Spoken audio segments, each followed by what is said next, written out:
You've tuned in to the BAM Pod, brought to you by Black Bear Diner, Chicken Ranch Casino Resort, Mercury Marine, Vexus Boats, StoreQuest Storage Solutions, Bass Boat Technologies, and Tackle Warehouse.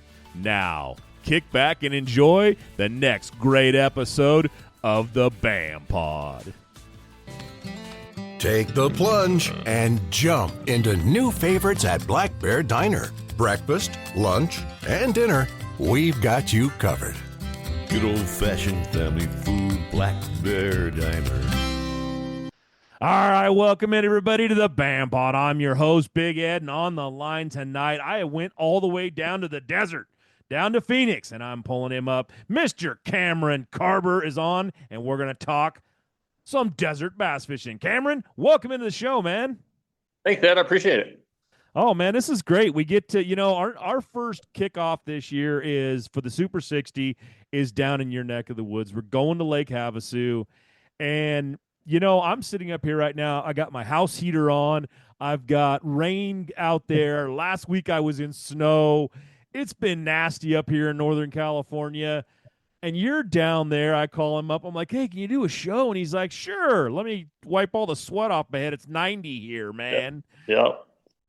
That's going to be a heck of a difference. I know there's a lot of guys coming from down this way, heading up that way, or heading down there to the desert. And, it's so different. It's going to be a different climate change. We're up here. They just got off of Shasta for a Pro-Am up there. One Bass was up there. We were up there. A little bit different going down where you're going to be, man. And let's talk a little bit about how that's going to be, what what Havasu's looking like, what it's fishing like. Are you seeing stuff? There's a whole different world that we're going to go into here.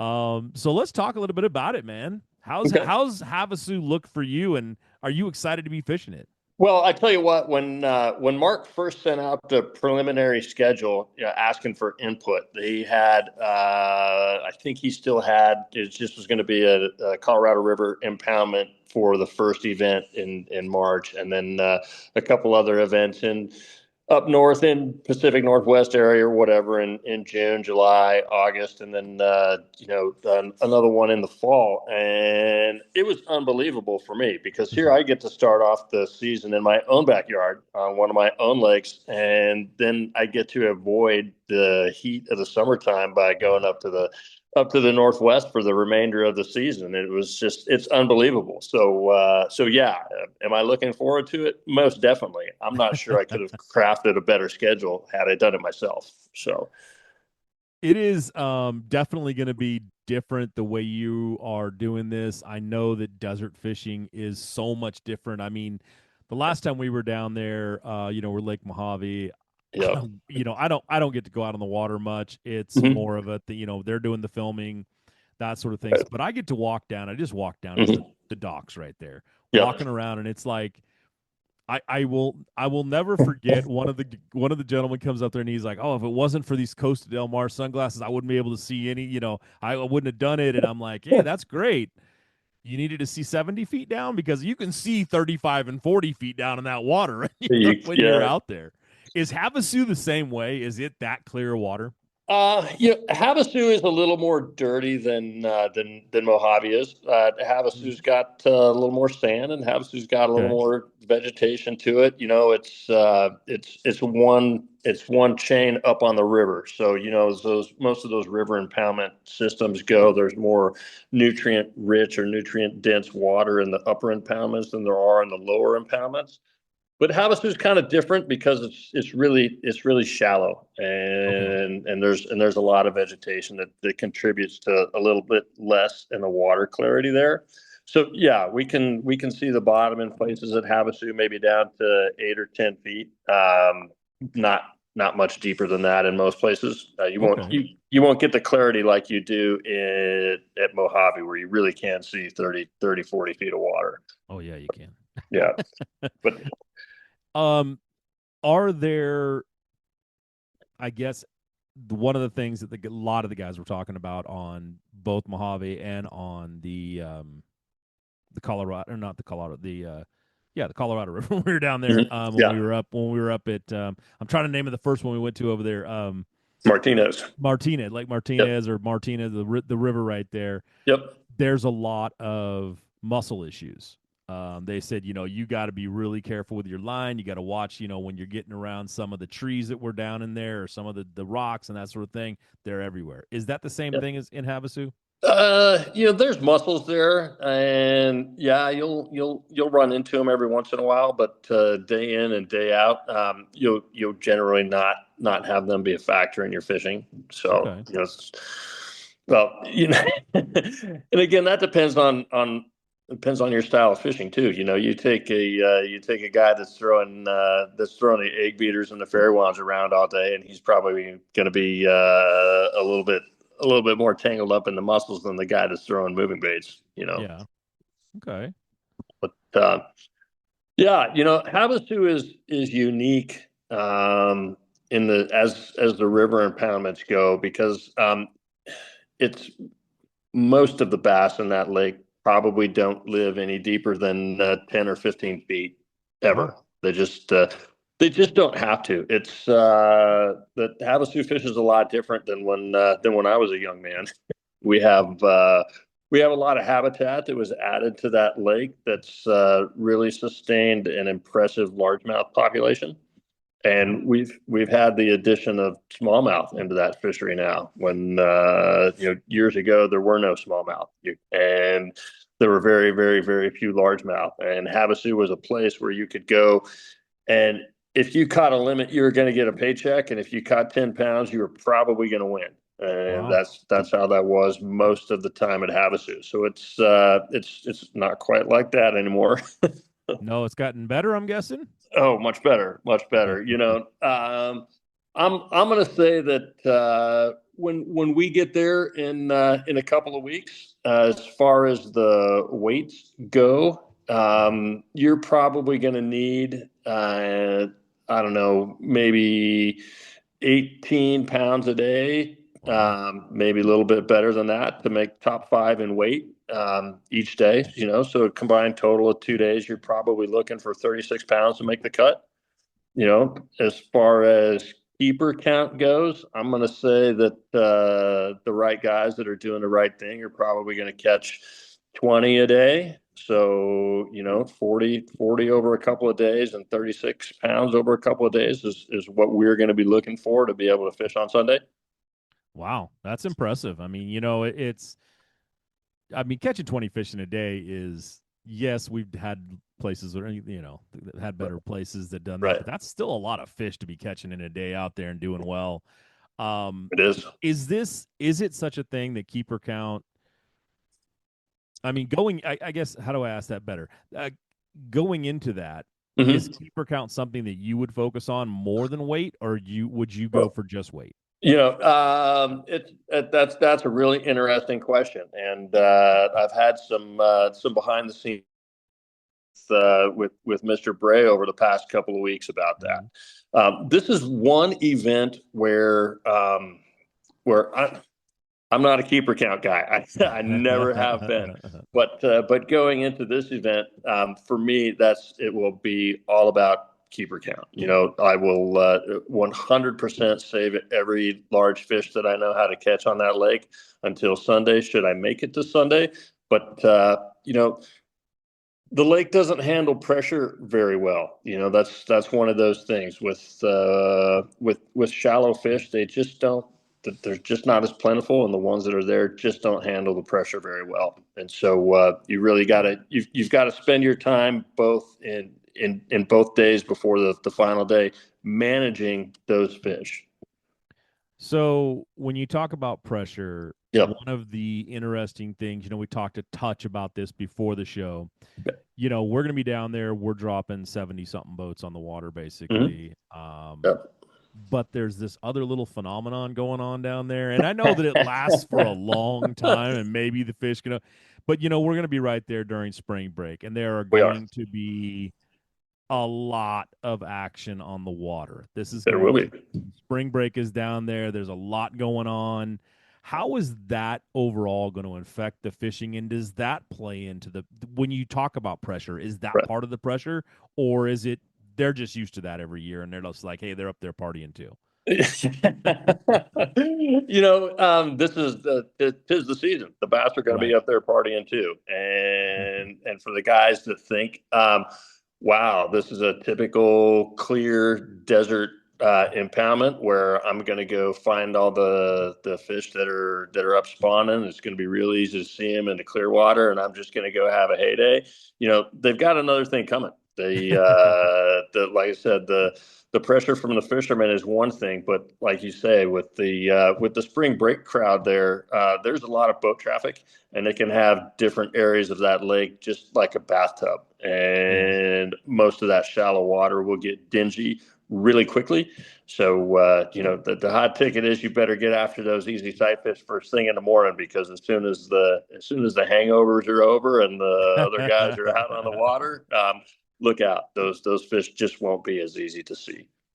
So, that's another thing to really talk about is you have, like I said, up here, guys are fishing Shasta. I mean, they're fishing, fairly deep for most of them. The fish Mhm. were not, it's a spotted bass fishery for the most part.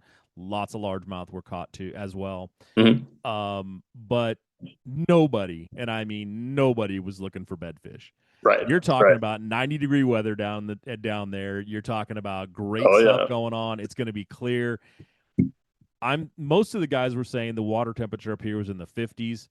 Mhm. Down there, is Havasu going to be spawn time? Oh, 100%. So I just came from a tournament at Martinez last weekend, Hmm. a couple of days ago. And in the days leading up to that tournament, there were fish that were spawning all over the place. We had a big cold front that came in and kind of ruined that for the time that I was there. But there were certain backwaters that I was into on that part of the river that already had fry that were half an inch long. Wow. Yeah, so they've been busy for quite some time, and the same will be true at Havasu. Havasu's a little bit, generally speaking, behind where Martinez is at, but there will be, it's going to be another 2 weeks from now or 3 weeks from now before we're there, and so those fish will be, they will be getting after it. They'll be doing the partying thing. I think you're giving away all the secrets here because I'm telling you, if I'm a bass and I'm looking to spawn, I'm Yeah. finding I'm finding those party boats. I mean, like everybody else out there looking to spawn, they're going to the boats, right? They're going to the shore. They're going to be under there. So all you got to do is pull up next to those big boats right there, those big flotillas that'll be out there, and just start fishing, right? Yeah, Uh, you can I knock out all your competition right now if you just tell them to go check out the flotilla. you could do that. There definitely be some that's right, everybody. There is a no binocular rule in the boats. so, so guys are going to be focused on fishing. Yeah. But yeah, Oh, I mean it should be good fishing down there. It should be a different fishery than I think most guys are looking forward to. I mean, yeah. Marty Lawrence and some other guys that live down that way. I'm sure Yeah. they're excited about it as well. This is kind of your guys' backyard, the way it sets up. But I mean, you know, we set, the last guy that went down there, he did a great job, and he won the whole thing down there, and he wasn't from the area, Right. and now he's up here in Auburn, and it's one of those things. It's like, this is your guys' backyard. This is your water. This thing, does that make a big difference? I know we always talk about what it means to fish your water. It's exciting to do it, but does that leave you that pressure? We're going to take a short commercial break and talk to you about one of our great sponsors, StoreQuest Self Storage. They're here to help you get your garage back. As an outdoor enthusiast, you have gear, lots of expensive gear, equipment, boats, trailers, and vehicles, probably all stored in your garage. You need a storage space that's easy to access, secure, and climate controlled. And that's where StoreQuest comes in. Head over to storequest.com. Plus, members receive an exclusive 10% discount with the offer code BAM10. That's BAM 10. StoreQuest is the official self-storage partner of the BAM Tournament Trail. Now, back to the BAM Pod. Yeah, I think these guys will find the guys that are coming from other places. I think they're going to find that this lake doesn't fish anything like Mojave does, Okay. and shallow water is key. You know, you've got to be able to figure out how to catch them in shallow water, but you also have to know where they live at, Right. and it's it's one thing for these guys to go to get on the live scope and find some bass in 20 feet of water at Mojave Right. that don't really see too much pressure, and they can just kind of hop around from point to point and catch them. Like, you can do that, and you don't have to know too much about Mojave to be able to go down there and do that, and you can be Yeah. productive, right? But the thing about Havasu is, and I'm probably letting too many of the secrets out when I say stuff like this, but speaking specifically about habitat there is habitat all over that lake. There are coves that are just loaded with cage after cage after cage after brush pile after you name it, right? But not all of those habitats hold fish. Okay. And the ones that hold them, they hold them. And so Hmm. if you know which ones are good in an area, you only fish the good ones, and then you get out. You don't waste your time with all the the dead cages, or the ones that for whatever reason don't typically hold fish. And I think that gets lost on a lot of guys that want to run pattern. I want to go down there. I know I'm going to fish the habitats, and so they just grind it out and fish all the habitats, not understanding that you've got about 10% of them that are productive, if that. Hmm. So Okay. Yeah, it's something I've heard about. I've never actually been to the lake. I've never fished it. It'll be oh interesting to go out and see it. I'll probably try to jump on one of the camera boats at one yes. day and come check it out just to see it. I know that there's been days when I remember back in the old days when boats weren't quite as big as they were, and the guys were like stashing gas cans and all that stuff to run all over that lake. I'm thinking that's not really a thing anymore. Might be No, still, but it's one of the it's one of those things, But they did. They talked about those cages. They talked about the habitats or the habitat that's down there. no. And I've never seen those cages. I think it's very interesting. What are they loaded with? I mean, how do they make those things? So there's a variety of different types of habitat down there. Anywhere from recycled Christmas trees. They get Okay. yeah, they'll bind them together and sink a bunch of Christmas trees. They have cages that are made out of like PVC pipe and that orange mesh highway netting kind of barricade Okay. stuff, and Yeah. Yeah. they'll wrap it with that. There's other cages that are made out of different types of mesh that are round. They almost simulate logs, and they'll stack them in a pyramid and sink them in that fashion. There's some of them that are they're upright that have like imitation palm fronds on them. There, if you can imagine it, somebody designed a habitat that looks that way, and it lives in Havasu at some place for certain. So I there's so just a huge variety. so when you talk about it's a lot of sand in a shallow lake. It's Yep. really not. It's really the fact that Havasu is not. I mean, it's a desert underneath the water too. So they just added a bunch of stuff to it. Yeah, yeah, it was a desert, but think about just the think.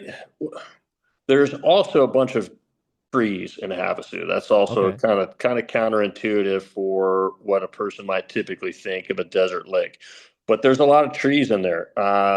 If you can picture like just a wide open kind of flat area with cottonwood type trees and mesquite type Okay. trees, Okay. that's what was covered when Havasu got filled. And so a lot of those big trees are still in there. The more dense trees that are able to stand up over time in the water are still in there, right? There's a lot of that. That's those trees will play a key factor for those guys that decide that they want to try to the main body of the lake. Okay. Yeah. I mean, it's just one of those things. I don't. I'm gonna try to get you. I'll get you a little bit, but don't give up anything you don't want to. What are the big baits down there? What are people throwing consistently that do well? And what's the and what's the bait that's in there? Is it crawdads? Is it shad? Is it, I don't, is it, I don't know what it's different. Yeah, so it's the the primary forage base is redfin shad, and Okay. that's what these bass are keyed on most of the time. When they're in shallow water, the bluegill is a prime forage space, and so are the crawdads. There's at different times of year, there's quite a bit of aquatic vegetation that grows, and the bass key on whatever bait and or crawdads are living in that vegetation at that time. So there's not much else, other than that as far as that goes. We don't have a bunch of different crazy forage base in there or whatever. It's just kind of your typical shad and bluegill and crawdad patterns for most things. So Is I know we're going to be talking mostly about spawn, but you talk a little like right now it should be getting ready to go off and kind of going off. yep. Is there going to be, early morning topwater bite stuff going on? Is that something that people should be looking for? And what should people be watching, when they're watching this show? I mean, what are the things that it's like these guys should be doing this? Yeah. So, no, specifically to your question about topwater, it's a little early for that. Okay. We don't typically see a good topwater bite until we're in post spawn situation, right? Okay. There starts to be a good frog bite after the spawn Oh, stops, and obviously it's kind of like every other impoundment. You can catch a fish on a buzz bait when they're garden fry. So those are kind of the first two things that signal the topwater bite, and we're just going to be a little bit on the early side for those things. So okay. I think the guys that are thinking they're going to go down there and catch them on top are going to find that that's not really a thing. I'm giving you every chance in the world to tell them, yeah, go after topwater, whatever. It's one of those things that guys are going to be heading down that way, and they're going to be doing it. And Yeah, it is, I mean, I think seeing a water like that, seeing the temperatures we're going to be seeing, it's going to be very interesting. it will be. I'm probably going to leave my sweater at home. You should. Yep, yep, It should be a nice warm tournament, which would be. I'm sorry, but I'm going to be looking forward to that one. yep. Um, I'm ready for winter to be done, and it's not anywhere near close. Right. Um, let's talk a little bit about the upcoming Super 60 in general. I mean, this is Okay. going to be the first one. This is the kickoff. It is. You already said a little bit that this year looks really good. Is there any other body of water that you're really looking forward to fishing besides Havasu? Well, yeah, all of them. I mean, it's going to be 115 degrees here when we have our event at the Columbia River and when we have the one at Brownlee. So I'm going to Wow. be, yeah, I'm going to be pretty happy to be out of Phoenix at that point in time, someplace where it's nice for certain. So yeah, I got my first taste of the Columbia River back in the Bassmaster days in the early 2000s, late 90s, and I love that impoundment and the Boardman pool specifically. And it has been awesome the past couple of years to get back there for me. The place has changed drastically over that period of time. My hat's off to any of those other guys that hadn't been there for a long time that were able to put it together quickly. And even from one year to the next, it was different. And I feel like that place owes me a little bit of redemption. And so I'm looking forward to getting back there and getting that done. I've heard that, well,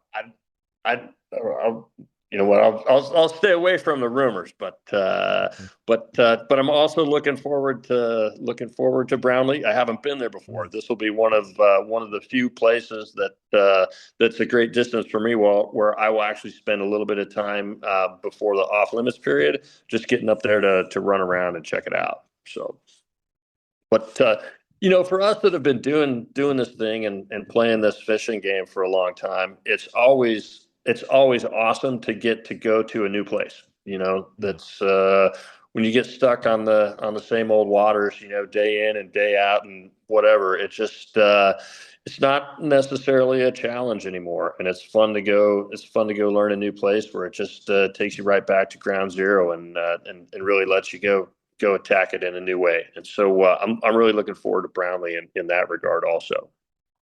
Yeah, I think one of the things that BAM does so well is really showcases waters. I mean, we're beyond what Brownlee, we'll be on Moses Lake this year. We'll be Mhm. on there's potholes is back for the pro-ams and stuff. And Yep.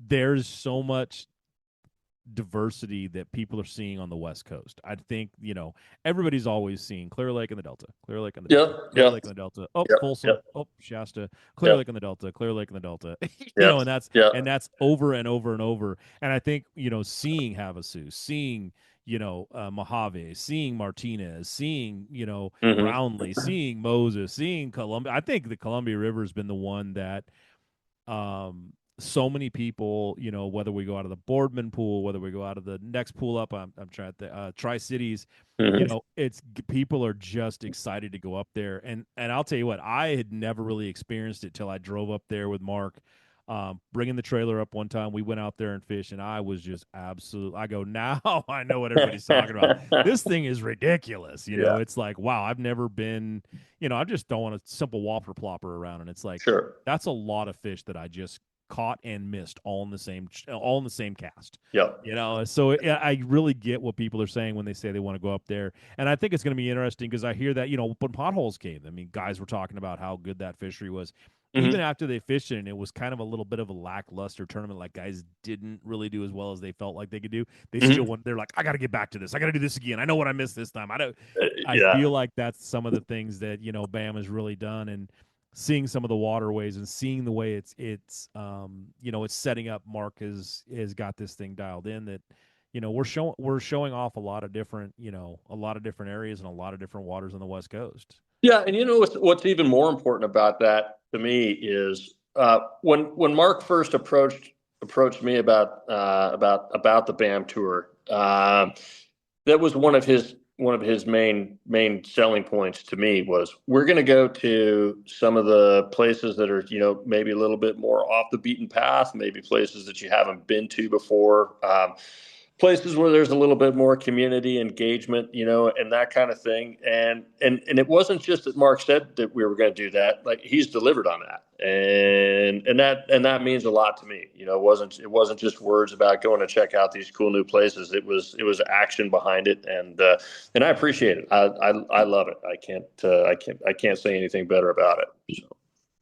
Yeah, you mentioned back in there, the Bassmaster days, and I was recently watching not an older one, just a few weeks older one. Mhm. One of the things, and Kevin Van Dam's on there talking a little bit about how when back in the '90s when he was winning a lot, Bassmaster was also growing a lot. Mhm. This was their big deal, and I feel like that's kind of where we're at right now with BAM. Is it's still fledgling. We're only a couple Yeah. 3 seasons in now, and Sure. it's like, yeah, it's still a fledgling company growing. Mhm. I think if we can get somebody to really come in with some bottomless pit money, to help grow this thing even further on the West Coast, Right. it would be amazing what you guys would get at that point. Grow the company, and the Mhm. anglers will follow. But Yep. when we talk about that a little bit, how important has it been to you as a West Coast guy? I mean, you're down in Phoenix, and it's Yeah. like, I'm not saying that that's nowhere, but in the Right. bass fishing world, that's kind of being in nowhere. I mean, Yeah. you Yeah. guys are. It's even tougher when you're coming from someplace that just Well. I mean, the Open, the U.S. Open goes out down there, and that's about it. I mean, Yep. that's really the one that's your one, right? Right. I mean, it's Yep. not like you're up here where everybody's fishing the Delta, fishing Clear Lake, fishing Hmm. Shasta, fishing Oroville, fishing all over the place. You don't have those kind of fisheries Right. consistently. Hmm. What has this really meant to you to have an event like, or have a tournament circuit out here on the West Coast that has grown and given you the opportunity to do this? Yeah. That's a great comment. So it's everything is what it is. So Again, so going back into the late '90s and the early 2000s, and bass fishing was kind of a bigger deal in the Western United States. We still had Bassmaster that was here. FLW had a series that was out here, and we had Wild West events. We had other team circuits that were here in Phoenix area, where you could win a boat every time at one of those, so you got to fish for a boat just here without leaving the backyard 6, 7 times a year. And, all that just kind of oddly dried up all around the same time. And we lost a bunch of participation, call it the economy, call it whatever you want to, that kind of went downhill back there in the mid 2000s, and we just never have recovered. And you're right, it's been a wasteland. It's been a complete desert when it comes to big tournament participation. And for the guys that live out west, it's either we have to sacrifice everything that we do to go back east and chase those events there. And then it's like all the years of experience we have from bouncing around the Western United States don't matter anymore. And then we have to go start over from square one, fishing against all the kids with their live scope. Which is that's its own thing, and that's probably worth probably 16 different episodes to talk about how all that stuff goes. But having the BAM trail gives us Western guys an opportunity to compete at a level that has not been available to us before, and it's incredible. It's just awesome. It's one of those things that we've waited a lifetime for, and it's it's here now, and so it's great to be able to participate. What the flock are you waiting for? California's newest luxury entertainment destination, Chicken Ranch Casino Resort, is ready to play. Experience laid-back luxury in our modern hotel, a casino floor with views of the Sierra, and diverse restaurants and bars that'll keep you squawking for more. Experience the all-new Chicken Ranch Casino Resort, located just 60 minutes from Yosemite National Park. Visit playchickenranch.com to book your trip today. Yeah, I'm glad that a lot of guys found it and decided to come to it. The first year it was like, I don't know. We'll see if guys, actually do it or don't do it. Yeah. We were, fighting an uphill battle with the whole, on the pro-ams and on, everything else with the way that everything went down with the old company.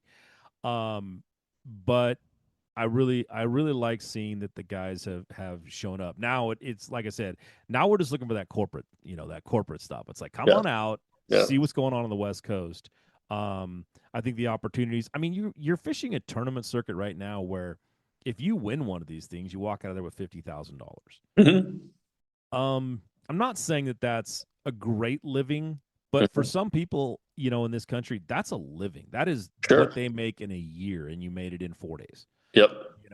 Plus, pre-fish and that sort of thing. But maybe a few experienced things. It's not like you got off the couch one day and went, you know what, I'm going to win some money and come back. But, it is a tough one, but it's also so interesting to me to see, like I said, Carl went down there, goes to Mojave and wins that event, walks out with $50,000. It's like, wow, that is just, I'm sorry, but that's something now. That is definitely more. And it looks out there and it sees sponsors. Sponsors see that and go, oh, this might be something serious that we could get behind. And I'm hoping that they actually do. And watching, what you guys do out there and seeing, I always tell everybody, you're one of my favorite anglers because of what you do at the end. If it always sucks when you don't make the last day, but but doing your stuff with Corning is great. And you're in the installation business and dealing with Corning and giving away that stuff to the kids. I just think it makes it so interesting and so neat for me to see that happen, that the kids can be involved and the crowd can be involved. Sure. And it's one of those things that the fishing is always going to be the fishing. Guys are going to go out there, going to beat their butts off. They're going to do this. It's what we need to get now. It's like we need it to. We're 3 years in. Come on, everybody, come out and check out the West Coast. Check out BAM. See what's going on, because these are some of the absolute best anglers in the entire nation. I don't want to say just on the West Coast, but in the nation. I mean, these guys, there are guys out there, and I've called them out. I've told Fred Romanis right to his face, he's just not good enough to come back and fish in the West anymore. you know, Mark Daniels Jr. I've told them all. I hold nothing back. You guys know me well enough to know that now. Yeah. And it's one of those things. It's like, hey, come back out and see if you can do it on the West Coast. I don't think you can. These guys are just too good to just walk in and just take money from them anymore. Yeah, I think you're right there, and I've said it before. I'll say it again. I think the best anglers come from the Western United States. Hands down. It's been that way historically, and it will probably continue. It will continue to go that way as long as we have.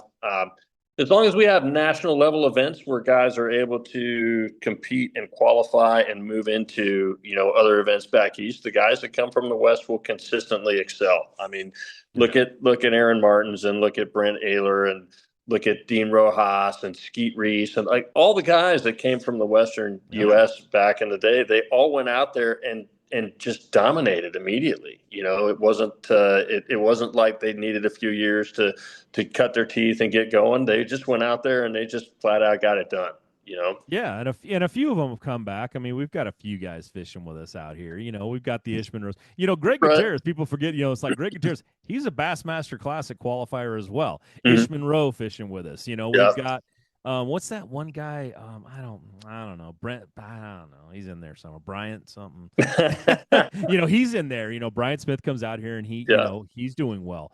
Yep. We just had a new guy come back in. Ty? I don't know how you pronounce his last name, but I guess I'll figure it out this year. Yeah, you should probably get that figured out before he comes up on your stage. I mess up on a few anyways. But yeah, it's one of those things that I really think that these guys can show it up. And I think that this BAM trail thing is going to keep pulling them. Yeah. They're going to go, hey, this is some real stuff going on out there. It's the reality of the money, the reality of the competition. It's not a joke out here on the West Coast anymore. Right. You guys are absolutely great anglers. And it's one of those things that if you're going to prove yourself and you can, want to come back out, you got to come back out and raise your game because it's a lot to it. Yep. We talk back a little bit more into fishing now again, and we're coming into this time of year. Is spring really your favorite time to fish, or do you have this year for summer you get to leave? You've talked about that a couple. You're very excited about that. I like that part that you're like, you know what, this weather down here is warm, so I'm going to go up to where it's a little cooler and fish up there. What is this? Is this pretty much your favorite time, or do you like the fall, summer? What is it? Yeah. Yes, I love the springtime. I'm a shallow water power fisherman guy. That's what I do. I tend to like the summertime a little bit more here because the lakes are a little less crowded. Once it reaches a certain temperature, even the pleasure boaters stay home. And so for us hardcore guys, you can go out there and get it done in 115. You can pretty much have the places to yourself, and so that's always nice. But fall is good here also. We have a lot of action in fall time. The topwater bite in the fall in Arizona is probably it's probably one of the more underrated times and places and things to do in the fishing world. But yeah, I mean we're back to some really good fisheries. We had some golden algae issues in our Salt River chain in central Arizona that we're kind of getting through now, hopefully. And some of those lakes are returning to their previous glory, where you can go throw a top water in September, and if you don't have 25 pounds, you might as well just not even weigh in a bag of fish. So that sounds awesome. yeah, it's pretty amazing. Now, when you talk about shallow power fishing, what's your go-to? What's your bait? What's your, hey, I'm going to have this on the deck. I'm going to be tied. This is what I'm throwing. Yeah, you're making me cough up the secrets again, Ed. Hey, you can talk. You know what? Yeah. You pick some weird lake somewhere and say that's the only place you throw it. I don't care. Yeah. Well, I'm a spinnerbait guy. That's my thing. I've been crafting my own. I pour them from scratch, and I have for 20 years. All of my skirt, I get freaky with my skirt selections, right down to the diameter thickness of my round silicone versus whether it's square silicone or Wow. whatever. And it's a science to me, and that's my gig. That's my thing. I feel like if I can get on with a spinnerbait, nobody's gonna touch me. I'm gonna I'm gonna get it done. Wow. All So right. I like that. I that's like that.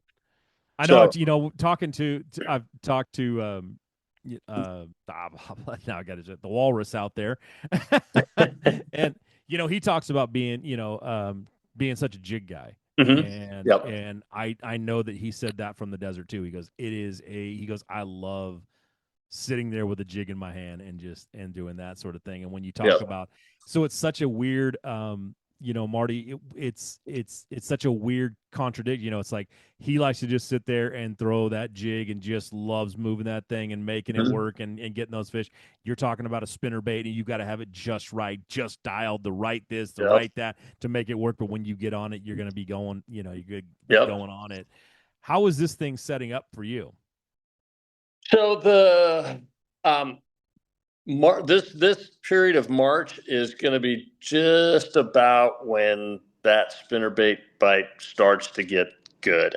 So Uh-oh. it's not that's not going to it's well, I'm not going to say it's not going to be my thing. We're going to have to wait, and we're going to have to mess around a little bit and see what happens. But there's kind of a magic period of time that happens on our desert lakes, and it happens after the first wave of the spawn. After the first wave of spawn occurs, there's kind of a magic period there for about 4 weeks where if you can get the spinnerbait bite dialed in, that you can't be touched, and it's just so, uh, make me give up all the secrets. In addition to having the components correct, it's all about cadence, Okay. and when you can get that cadence right, it doesn't matter at that point whether the fish are pre-spawn or post-spawn. They're just in that zone, and you can get it done. And I'm hoping that on Sunday of our event, that'll be a factor for me. And like we talked earlier, I'm going to be all about the numbers getting to Sunday. But when we get to Sunday, it's going to be a switch over for me. All right, So, everybody. So this is how it works. Vegas is not that far away. Cameron Karber just called it. He said, I'm going to take this thing if I can get that spinnerbait bite down. That yeah, means that he has a 1 in 70 something chance yeah, of winning. yeah, So place your bets now. Run up there, hit the odds man up, and put that money down because you know what? Cameron just said it. yeah, I got this thing. yeah. All right. Well, Yeah. maybe I said that for him. Yeah, But well, yeah, I think you embellished a little bit on that one, but if anybody's me? going, Come on. but if anybody's going to Vegas to bet on this guy, it's going to be this guy. So yeah, Well, we get to go down there and it's the desert. Everybody gets to play the game. It should be an interesting event. I think it's going to be fun to see the guys, see that water endure the temperatures. Yeah, because yeah, I'm sorry, but there's a lot of guys who just came off of Shasta, yeah, for these pro-ams, and it's like first Super 60, a lot, I mean, there's just, yeah, Mark Pilgrim's gonna melt. That's all I gotta say. He's coming up from Chester. It's been up yeah, there yeah. four He feet of might. snow, and Yeah, yeah, it's going to be very interesting to see how ever that is going to be a big factor. I mean, I'm sorry, but if you don't live down there and you're not anywhere near that used to that, it's going to be a big factor. I think the weather. So yeah, it yeah. should be fun. That's always been one of my key things too. Is being in shape and being fit for the weather. If you're if you think you're going to sit on the couch all summer long and then go fish a tournament at Lake Mead in September, you've got another thing coming. You're just not going to be at your best. And if you're not at your best, you're not going to compete with these guys. I mean, we've already established that. So you can't. you're going to shoot yourself in the foot by not being ready for it, then that's on you. So, one of the things I almost missed on my notes here was, last year we had to actually cancel a day on Mojave. yeah, The wind just came up, and honestly, it didn't look horrible, but it was, they called it, not the BAM Trail didn't call it. Actually, it was the Parks Department that called it. Right. It was down there. Does Havasu set up like that? Is it one of those lakes that could happen again? Because you're so wide open down there. It's like, where did the wind come from? Yeah. It's the moment when everything is on the line and precision, power, and control make all the difference. A moment over 20 years in the making, anchored on loyalty, trust, and support that goes beyond all expectations. A relentless pursuit of perfection. All born from a revolutionary idea to help you rule the water. Power Pole. I've seen some pretty windy days. We'll knock on wood. Everybody will knock on wood. Yeah, right. I've seen some pretty windy days at Mojave. Mojave's notorious for wind. It just doesn't. The way that canyon sets up makes wind a problem when it's windy. Yeah. Mead can be pretty windy also. Havasu, not that much. So okay, well, that's good. Yeah, I've seen it ever. Maybe one tournament day canceled at Havasu. Not to say there haven't been others than that, but I've only seen one, and it was questionable at best that it was called. I still went out and fished on the day that it was canceled. I didn't feel like it was a problem at all. But I don't anticipate us seeing windy conditions that are going to keep us from going out or anything else like that. So might stir the water up a little bit. Might be might make it a little bit harder for these guys that think they're going to go down there and sight fish and all that, quote unquote clear water. Yeah. But it shouldn't play into things too much. Okay. The guys that are throwing reaction baits will appreciate it if the wind blows. So. Oh, I'm sure that's we kind of talked about that when Carl went out there and won on Mojave. That's what he talked about, that the wind kind of helped him out a little bit and that it died down a little bit. So it was nice. But yeah, it's good. That's good to hear, because it's like I hate when we have to do stuff like that, cancel a day or cut it down in time, or nobody likes that. Yeah, it made it a tough one. Well, Cameron, this is the time of the show that I give you pretty much the last 10 minutes of it and say, you know what? Everybody out here is just listening to this guy on the radio talking about, fishing, and some of you people who are listening know exactly who Cameron is. Some of you don't. So this is your time to kind of tell everybody a little bit about yourself, talk about who you are, thank your sponsors, and the people that get you out there. And you know what? Give everybody a little love out there and show you who you are. Cameron, it's your radio. All right, cool. So, I'm Cameron Karber. I've been doing this tournament fishing thing for quite some time. I realized recently, looking in the mirror, that I'm no longer a young man, and I'm still out doing this thing, and I couldn't be happier about it. I fished all the big stuff in the Western United States until somewhere between 2000 and 2010, and life got in the way about that point in time, and so I put most of my aspirations for fishing professionally on the back burner while I had to live some other parts of life.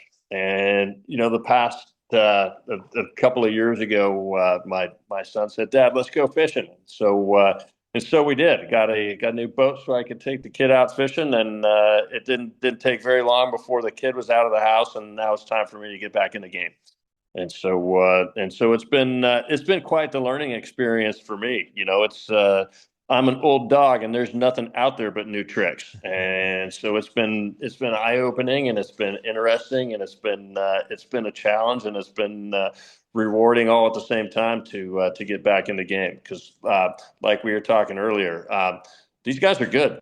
They're really good, and it takes a bit of dedication to be able to jump back in and pick up where he left off. And so it's been great for me. It's been rewarding. As part of that, I've got a great group of sponsors that help me along the way with that.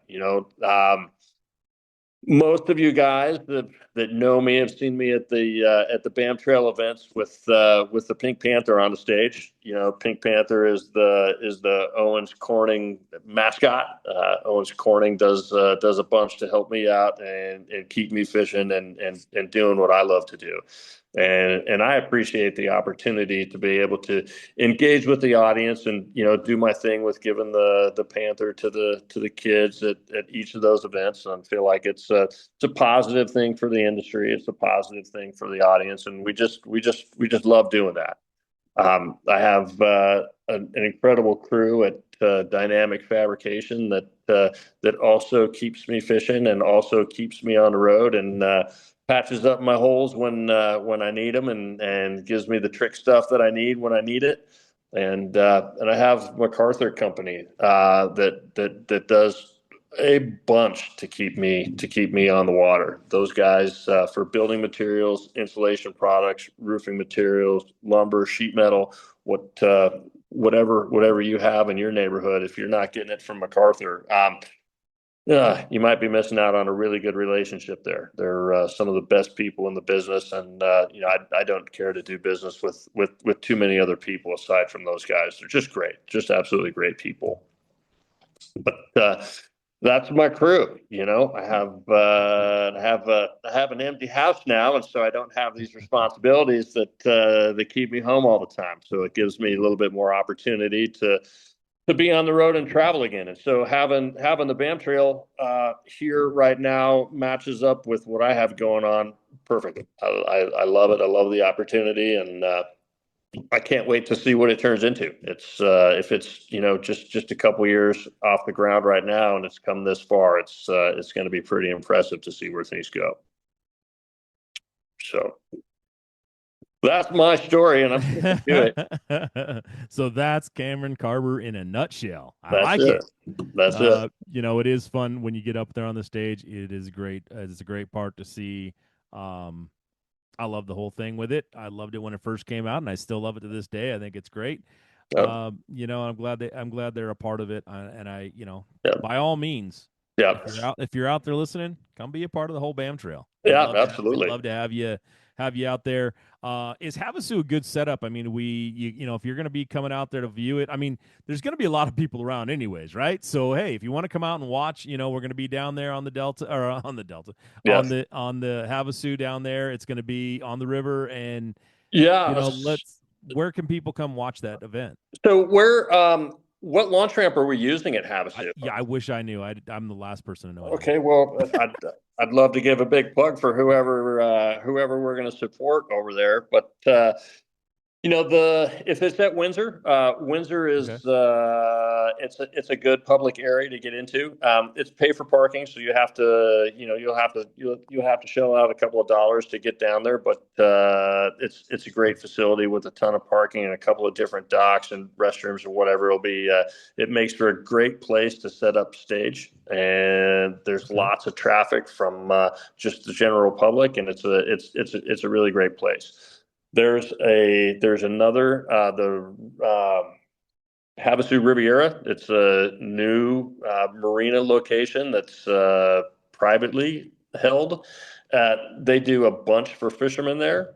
They also have a great parking lot, a great setup. The launch ramps are convenient. There's stores there. All the kind of stuff that you'd want to have. Also, you're going to pay a little bit of money to get in there, but the amenities there are worth your while also. So it doesn't really matter where we end up going to as far as the launch ramp goes. It's going to be a great place to come out and watch. All right. Well, if you're just listening right now and you're thinking and you want to come down there, check it out. If you're going to be in the area, you're hearing this right now. We start on Friday, Saturday, then we have the infamous Saturday cut day. That's when we lose a few people. Pretty much all the field, except for the top 10. They're going to be back there fishing for that $50,000 on Championship Sunday, and yeah, Yeah. we'd love to have anybody come down there, check it out, be a part of this thing, watch these guys weigh these fish, see how they did it to the day. I'm up there trying to entertain you as best I can. I get these guys on the stage. I make them talk just like I made it, Cameron tonight talk. He gave up all his secrets. He's hosed now, man. He's gonna go down there. Everybody's gonna know all his stuff. That's all right. Don't worry. This thing doesn't come out till tomorrow. It doesn't matter. Everybody's scoping with a minnow nowadays, and they're not going to know what to do with the spinnerbait anyway. I'm not concerned. It sounds great, Yeah. Cameron. Thank you for coming on and doing the show tonight, man. I really do appreciate it. This is I know it was a last minute kind of thing. I kind of got lost in the whole weather issues we had last week and forgot how to do a show. But you know what? I couldn't have asked for a better guy to have on the radio. And I hope everybody, if you're listening to this thing, if you didn't get some good information right there, go back, listen to it again because you missed something. Cameron gave a bunch of good stuff. And tune back in a couple weeks. We'll have another great angler. So thank you for tuning in. We'll see you on the next one. All right.